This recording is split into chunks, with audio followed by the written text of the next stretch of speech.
सीढ़ी है उसमें मैं के 2 ग्राम होंगे 3 ग्राम होंगे मेरा वही किसान है।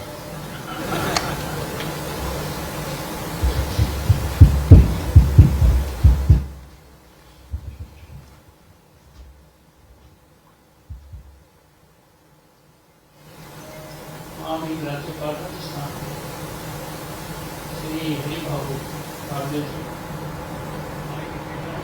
6 बार विधायक रहे, विधानसभा के अध्यक्ष रहे, राज्य में मंत्री रहे। इन्होंने जो बात की हो सकी। राज्यपाल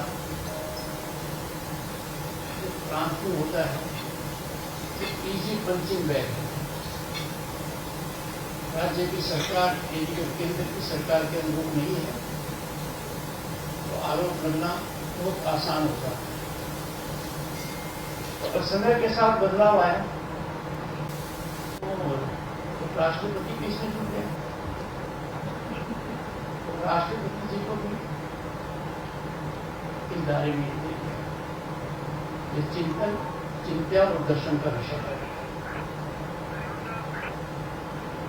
ऐसा मेरी दृष्टि में होना उचित नहीं है। मेरा परीक्षण चिकित्सीय परीक्षण रोजाना होता है और मैं कह सकता हूं मेरे पर कोई दबाव नहीं।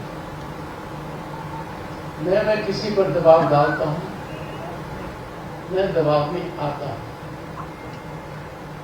राजस्थान की भूमि पर इसलिए कह रहा हूं कि मेरे अभिनव मित्र लंबे समय के मित्र का ये ज्ञान है और मैंने खुद देखा है नजदीक से। लोकसभा अध्यक्ष ओम बिरला जी दबाव में आ ही नहीं सकते। मैं उनके साथ मिलकर काम करता हूं। दूसरा महत्वपूर्ण पहलू है, राजस्थान का पानी पीने वाला व्यक्ति दबाव में आई कैसे सकता है? मतलब कड़ी परिस्थितियों में परिश्रम करना है।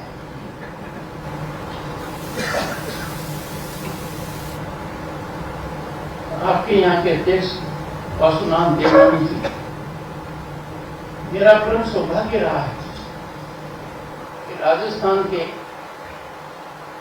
जो अध्यक्ष अब तक रहे किसी न किसी तरीके से मेरा उनसे लगाव रहा है। आपके पहले जो अध्यक्ष नरोत्तम राज जोशी जी अच्छे वकील दोनों के 70 के दशक में उन्होंने मुझे बहुत गाइड किया तो हमारे कई बार के मार्गदर्शक। उसके बाद लगातार रामदास बिरला जी, निरंजन नाथ आचार्य जी, रामकिशोर व्यास जी, लक्ष्मण सिंह जी से थोड़ा औपचारिक रहा। बाकी सबसे राज गायकवाड़ जी, परशुराम मदेना जी और कुछ के साथ काम करने का भी मौका मिला। राजस्थान की महान विभूतियां जिन्होंने दिल्ली में यह कार्य किया है और बैठो भी किया है। डॉक्टर बलराम जाखड़ अध्यक्ष बने 1980 में तो वो 50 से चुनाव जीते और रिकॉर्ड उन्होंने कायम किया तो वो राजस्थान से चुनाव जीते और लगातार दूसरी बार लोकसभा के अध्यक्ष हुए। राजस्थान की भूमिका जो किया ओम बिरला जी उनके बाद दूसरे ऐसे लोकसभा के अध्यक्ष हैं जिनको 2 बार ये पद ग्रहण करने का मौका मिला। माननीय भैरू सिंह शेखावत जी और चौधरी देवीलाल जी, उन्होंने मेरे राजनीतिक जीवन को शेप किया, शुरुआत की है और हर कदम पर मार्गदर्शन दिया। दोनों ने उत्कृष्ट संसदीय आचरण किया है। राम जाखड़ जी हो चाहे भैरू सिंह शेखावत जी, चाहे चौधरी देवीलाल जी,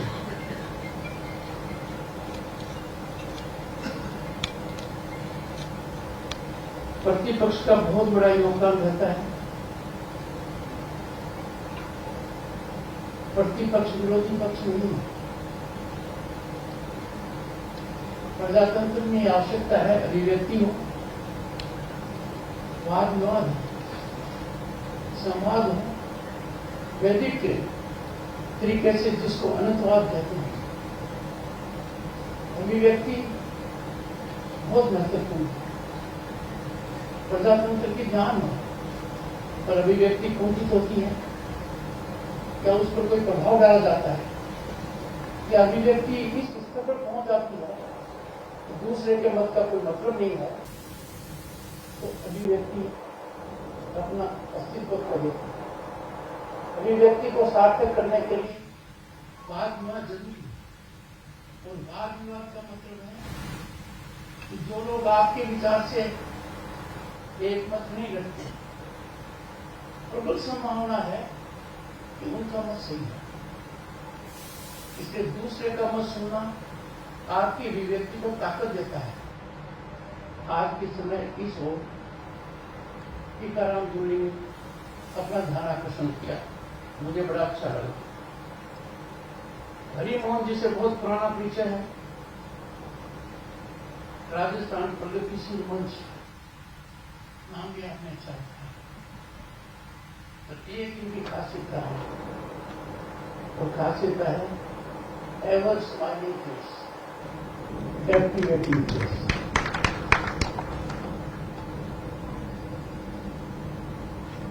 भाई जीतराम को सब कुछ पता है, अंदर की बात पता है कि मेरा राजनीतिक प्रदेश कैसे हो, मैं मंत्री कैसे बना, लेकिन की प्रभु होता है मेरा आवाज।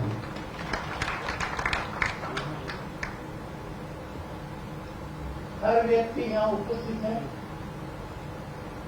कुछ मेरे समकक्ष पर अधिकांश मेरे से वरिष्ठ है। विधायक की दृष्टि से देखते तो हर हालत में मेरे से वरिष्ठ, सबका नाम लेना संभव नहीं है, पर पदानुसार उसकी ओर संकेत करना बहुत जरूरी है। सदन के नेता और प्रतिपक्ष के नेता, इनका हमारी व्यवस्था में बहुत महत्वपूर्ण स्थान है।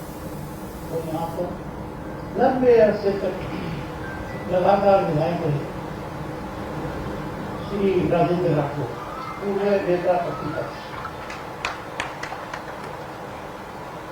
संसद में सबसे महत्वपूर्ण पद होता है विधानसभा उपाध्यक्ष का।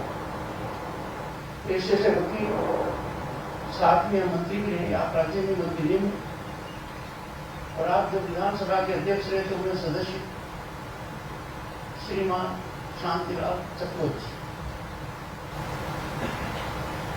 मेरा परम सौभाग्य था, अत्यंत प्रतिभाशाली दीपेंद्र शेखावत जी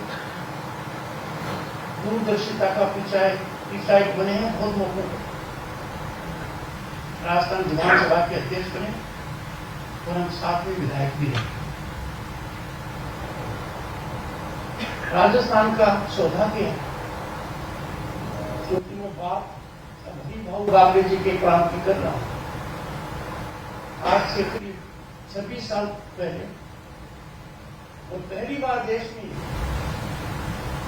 और संसदीय प्रणाली में एक समिति का गठन किया गया, आचार समिति, और उसकी अध्यक्षता की 2 बार के मुख्यमंत्री, देश के गृह मंत्री ने, देश के रक्षा मंत्री ने, एस डी चौहान साहब, राज्यसभा के सदस्य थे। इसके बाद राज्यसभा से उन्होंने आचार समिति के अध्यक्ष के रूप में बहुत ही जबरदस्त रिपोर्ट, जो यहां पर कहा गया है कि मान रखा जाए, हमारा सम्मान हो, इन सब बातों को देखा गया था उस समय। आज के समय ये दायित्व राजस्थान के 6 बार विधायक रहे श्री घनश्याम तिवारी जी को मिला है। देश में जाएंगे, दुनिया में जाएंगे, आचार समिति के अध्यक्ष के रूप में गहन अध्ययन करेंगे, क्योंकि बहुत आवश्यक है जन प्रतिनिधि की प्रतिष्ठा कायम होना। वो खुद भी अपने आचरण से प्रतिष्ठा कायम रखे और वो ये भी देखे कि मेरा सम्मान भी है, पद रखने के बाद भी सम्मान। क्योंकि जिस कार्य में आप लगे हुए हैं उसके लिए आवश्यक नहीं है कि आप हर बार विधायक ही बने। पूरे विधायक के रूप की भी भूमिका बहुत महत्वपूर्ण है और हमारे वेदांत के शास्त्र में जो कहा गया है, giving back to the society, समाज को लौटाने का एक माननीय घटना तिवारी जी की उपस्थिति को मैं रिकॉग्नाइज करता हूं। यहाँ पर राज्यसभा के पूर्व सदस्य हैं श्री कस्तूरी दास जी, पुराने मित्र हैं, जुझारू हैं, अपना सोच सटीक रूप से रखते हैं। लोकसभा के पूर्व सदस्य लाल सिंह कटारिया जी, नाम तो मैं सभी का ले सकता हूं, सब मेरे लिए अति सम्मानीय है और पदानुसार मैं इनका नाम ले रहा हूं। मैं यहां पर अतिथि बिल्कुल नहीं हूं, पर मुझे दो महापुरुषों की बात याद आ रही है। माननीय अखिलेश जोशी जी, वो अक्सर कहते थे राजनीति प्रेम से करने की नीति है, राजनीति में आक्रोश के साथ वो शब्द उपयोग करते हैं, बंधु आक्रोश नीति। तो ऐसा उन्होंने मुझे भी कहा, मेरा परम सौभाग्य है कि मनुष्य में विधायक बहुत ही सटीक बात है और इसी में यदि अगर कोई जोड़ू तो मान लीजिए ढूंढ लो, दुनिया की तकनीकी का उपयोग कर लो, उनका कोई दुश्मन नहीं है। उन्होंने कभी मतभेद नहीं किया और मतभेद प्रजातंत्र का अभिन्न है। तो ऐसी परिस्थिति में जो आज के दिन राजनीति का वातावरण है, तो जो तापमान है, वो स्वास्थ्य के लिए ठीक नहीं है। प्रजातंत्र के स्वास्थ्य के लिए चिंता का विषय है, चिंतन का विषय है। और ये हमारी हजारों साल की संस्कृति से मेल भी नहीं खाता। राजनीति में आप अलग अलग दल के हो सकते हैं और इसमें भी बदलाव होता रहता है और काफी बदलाव होता रहता है। वो सत्ता पक्ष प्रतिपक्ष में जाता रहता है, प्रतिपक्ष सत्ता पक्ष में आता रहता है। और इसका मतलब ये नहीं कि दुश्मनी हो जाए, भगवान हो जाए। दुश्मन हमारे सीमा पार हो सकते, देश में हमारा कोई दुश्मन नहीं। अति आवश्यक है तो एक अगर बहुत लाइटें रहेगी तो पर्यावरण की चिंता को भी एक काफी हद तक खत्म करेगी। राजनीति का इतना तापमान असहनीय हो रहा है, बेलगाम होकर हम व्यक्तिगत कार्य करते थे। आज के लिए देखना पड़ेगा, भारत का मतलब दुनिया की एक सबकी आबादी यहाँ रहती है। दुनिया का कोई देश हमारे नजदीक तो नहीं आता है। 5000 साल की संस्कृति किसके पास है? बेजोड़ है, बेदिशा है। हमारे पूर्वज कौन थे? हमारे ज्ञान का खजाना कितना जबरदस्त है। वेद देखिए, कुरान देखिए, हमारी 21 देखिए, रामायण महाभारत गीता का संदेश देखिए। ऐसी परिस्थिति में मेरा सभी से आग्रह है, कि विधान मंडलों को सर्वोच्च हासिल करना। और हमारे पास तो इसकी मिसाल है। संविधान सभा में करीब 3 साल तक 2 साल 11 महीने 18 महीने तक बड़े परिश्रम के साथ हमें संविधान दिया।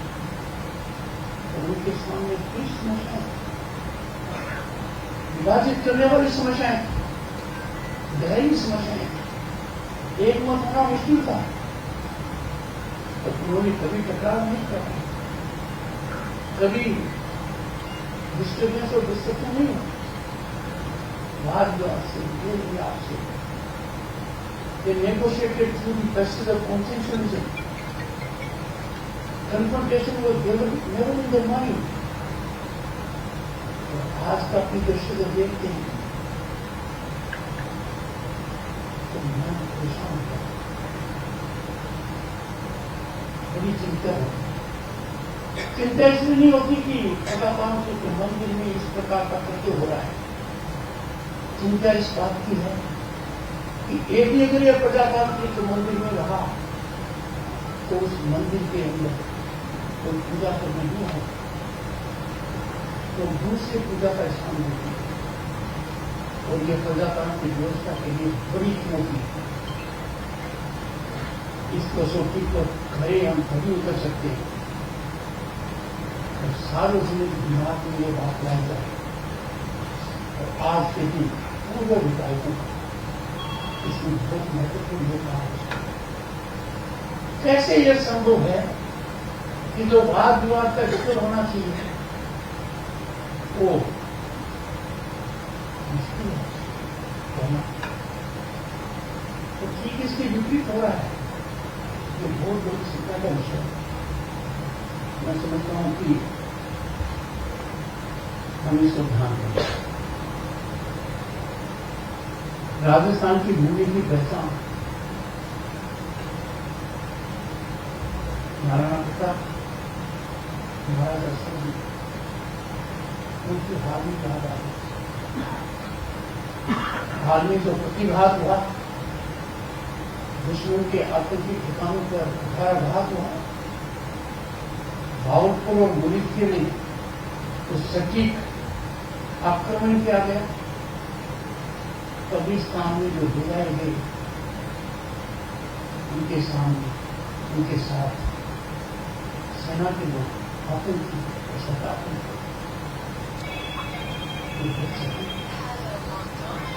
एक बहुत बड़ा सबक सिखाया गया। आतंकवाद को किसी भी स्थिति में बर्दाश्त नहीं करें। तो घोषणा की गई इस मुहिम का अंत नहीं है, मुहिम प्रकार जारी रहेगी जब तक कि अंत नहीं हो जाए आतंकवाद। दुनिया के सामने एक बहुत बड़ी मिसाल रखी गई कि अंतर्राष्ट्रीय सीमा के अंदर प्रमुख प्रांत में तकनीक का उपयोग करते हुए हमारी भूमों से वो करते किया कि आतंकी ठिकानों को ध्वस्त किया। और कितना ध्यान दिया गया कि और किसी को परेशानी नहीं होनी चाहिए। और ऐसी परिस्थिति में भारत की कूटनीति की सफलता के प्रति कनक ही आ रहा है। के लिए किसी के लिए ठीक नहीं।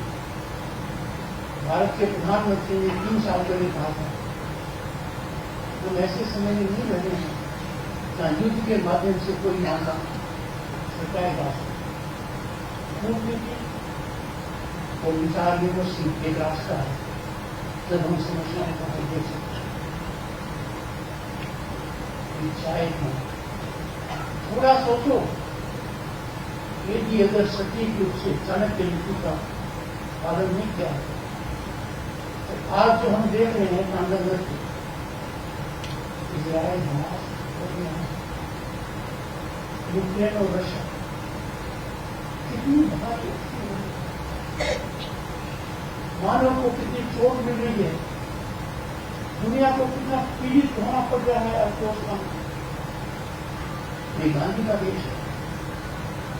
मैं समझता हूं कि जब चिंतन करेंगे, अंदर से सोचेंगे,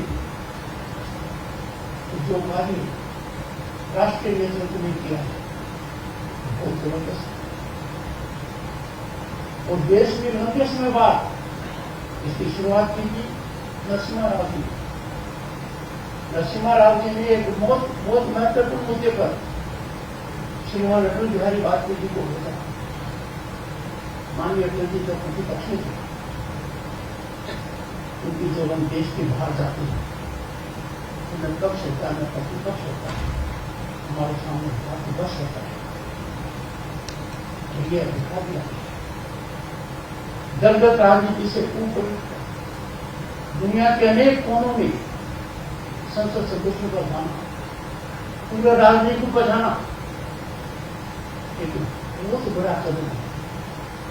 ये कदम है कि हमारे लिए राष्ट्र सर्वोपरि है,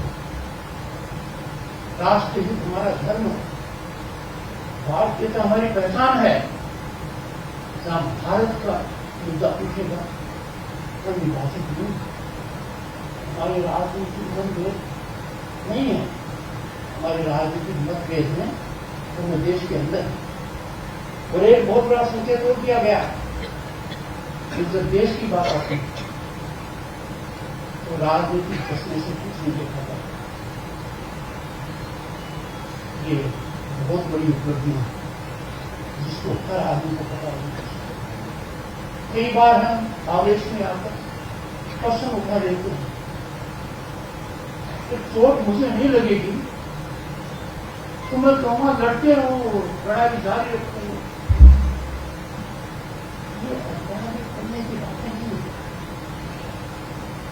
बड़ा कष्ट होता है, अर्थव्यवस्था पर गहरी चोट लगती है।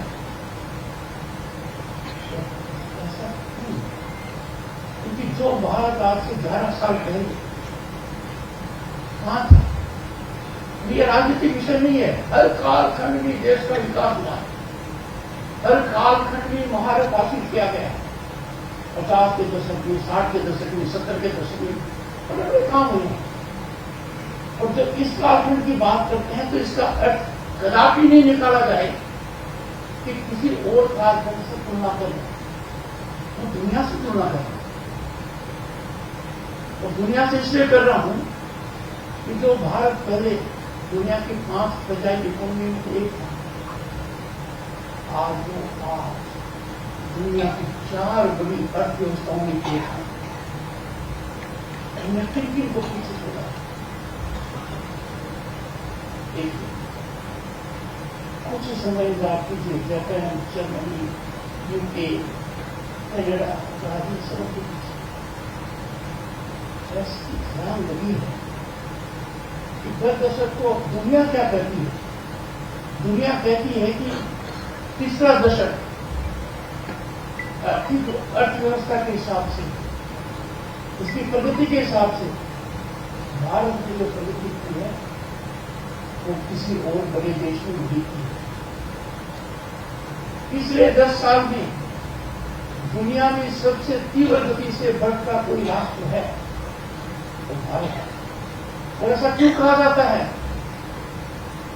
क्योंकि आर्थिक उत्थान, छलांग जबरदस्त है, संस्थागत ढांचे में ऐतिहासिक बदलाव आए। आपसे देखते हैं, रोड हो, रेल हो, हवाई जहाज हो, समुद्री हो, खनन हो, व्यापार हो, तकनीकी हो, साइंस हो, सभी क्या प्रगति हो रही है। समुद्र के नीचे, समुद्र की सतह पर, जमीन के नीचे, जमीन की सतह पर, आसमानी और अंतरिक्ष में भारत की जीवन की बड़ी स्थान है। तकनीकी देखिए, हर जगह पहुंचते हैं। होता था कि 4G 5G हर गांव में होगी, ये होगी। इसीलिए सबसे बड़ा उत्तरदायित्व हमारे ऊपर है, और हमारे उत्तरदायित्व इस बात का है